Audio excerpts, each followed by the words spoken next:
अस्सलाम वालेकुम वरहमतुल्लाहि वबरकातुहू। आज मैं यहाँ आपको बनाना सिखाऊंगी दही भल्ले। जैसे कि आप मशहूर चाट वाले के पास जाते हैं और उनसे खाते हैं, बिल्कुल सेम वही रेसिपी। माश की दाल और मूंग की दाल के, यहाँ पर माश की दाल ज़्यादा है, मूंग की दाल कम है, लेकिन मूंग की दाल क्यों डालती हूँ ये भी मैं आपको बताऊँगी यहाँ पर। बिस्मिल्लाहिर्रहमानिर्रहीम। यहाँ पर शुरू करते हैं। ये मैंने दाल 5 से 6 घंटे भिगो दी थी। तकरीबन 1 पाव माश की दाल और आधा पाव मूंग की दाल है। यहाँ पर जो इसमें मसाले मैंने मज़ीद डाले हैं, हरी मिर्चें 5 से 6 अदद डाल दी, सफ़ेद ज़ीरा 1 टीस्पून भर के डाल दिया, और नमक डाल दिया 1 टीस्पून भर के, और अजवाइन डाल दी मैंने 1 टीस्पून। ये सारी चीज़ें मैंने दाल के अंदर डाल के बस इसको करेंगे ग्लेंडर, और इसको खूब बारीक सा हमने पीस लेना है यहाँ पर। और पीसने के बाद इसकी थिकनेस आप देख रहे हैं, बिल्कुल केक के बेटर की तरह आपने इसको थिक बनाना है। बिल्कुल थोड़ा थोड़ा सा पानी डाल के आपने पीसना है। बस हम एक बेटर से ये तैयार कर लेंगे। आपने 5 से 6 घंटे भिगोएंगे दाल को, तो ही ये इस तरह होगा। और यहाँ पर जो है दाल को खूब अच्छा सा आपने फेंटना है, तब तक फेंटना है जब तक ये इस तरह के हम बॉल पानी में डालें तो ये ऊपर की तरफ तैरने लग जाए। तो मुझे अभी भी थोड़ी सी कसर लग रही थी, तो मैंने मज़ीद और फेंटा, और ये आपको दिखाती हूँ। दूसरा फ़ौरन ही ये ऊपर था। तो इससे फेंटने से ये होता है कि इसमें अंदर हवा भर जाती है, जिससे ये खूब फूले फूले से बनते हैं। और यहाँ मीठा सोडा डालने की आपको बिल्कुल ज़रूरत नहीं है, बेकिंग पाउडर डालने की आपको यहाँ ज़रूरत नहीं है। और यहाँ पर मैंने डाल दिए थे बेसन 3 टेबल स्पून। ये भी आप लाजमी डालिएगा बिल्कुल। अगर बाज़ार वाला टेस्ट लुक चाहते हैं खाने में, वही जायका वही लज्जत आपको यहाँ इन दही बड़ों में मिलेगी, दही भल्लों में मिलेगी, या दही बड़े कह लें, दही भल्ले कह लें।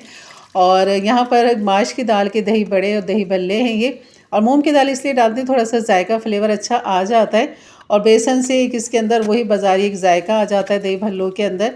तो मैं इस चमचे की मदद से इसमें बीच में सुराख कर रही हूँ। इसकी एक मशीन भी आती है इस तरह दही भल्ले बनाने की, तो वो मेरे पास नहीं थी, तो सोचा क्यों ना, बहुत सारे ऐसे लोग हैं जिनके पास ये नहीं होगी, तो इस तरह भी आप बना सकते हैं। और बिल्कुल वैसे ही बने हैं ये, लेकिन थोड़ी सी शेप बस देखें आगे पीछे, बाकी सेम वही है। बस नमक के पानी में आप इसको ठंडे डालिएगा, यानी कि जब ये दही भल्ले आपके बाहर निकलने के बाद, फ्राई होने के बाद ठंडे हो जाए, तब आपने इसे नमक के पानी में डालना है और इसको ढक के रख देना है आधे घंटे के लिए। और ये इस तरह देखें कितने सॉफ्ट नरम हो गए, बिल्कुल नहीं फट रहे। मैं दोनों हाथों की हथेलियों के बीच में इसको रख के दबा रही हूँ। इसका पानी हमने सारा निकाल दिया। और यहाँ पर ये मेरी होममेड दही है, देखें कितनी थिक है ये। इसमें से मैं ज़रा सी दही ले लूँगी। अच्छा, मैंने इसके अंदर 1 टेबल स्पून, तकरीबन 1 पाव दही ले लिए। 1 टेबल स्पून मैंने यहाँ पर डाल दिया है कॉर्नफ्लोर, और थोड़ा सा पानी डाल के इसकी एक थिक बैटर सी तैयार कर ली। और यहाँ पर अलग से बॉल के अंदर थोड़ी सी दही में डाल के इसे मिक्स कर लूँगी, ताकि मैं दही भल्लों के ऊपर डाल दूँ, क्योंकि जितना पानी इन्होंने पीना है वो ये वाला पानी पी लेंगे, बाकी जो ऊपर हम दही डालेंगे ये वो नहीं पियेंगे फिर। तो एक छोटी सी ट्रिक थी, ये भी सोचा आपके साथ शेयर कर दूं। और जो छोले आपके पास हैं, काले चने या सफ़ेद चने, मेरे पास ये तीनों मिक्स थे, लोबिया, काला और सफ़ेद चना, तो मैंने वही मिक्स चने डाल दिए इसमें, उबले हुए हैं ये खाली। और यहाँ पर ये गार्निश कर लें सारे आलू के साथ, हरी मिर्च, हरा धनिया, प्याज के साथ। तो ये थी हमारी आज की रेसिपी। यकीनन अच्छी लगी होगी तो लाइक कर दीजिएगा। मेरे चैनल पे नए हैं तो ज़रूर सब्सक्राइब कर दें।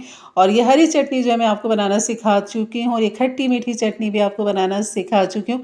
तो ये वही चटनियाँ हैं यहीं पर जो इस्तेमाल होंगी, यकीन करें बिल्कुल बाज़ार से भी अच्छा फ्लेवर, साफ़ सुथरा, आपके हाथों का बना हुआ।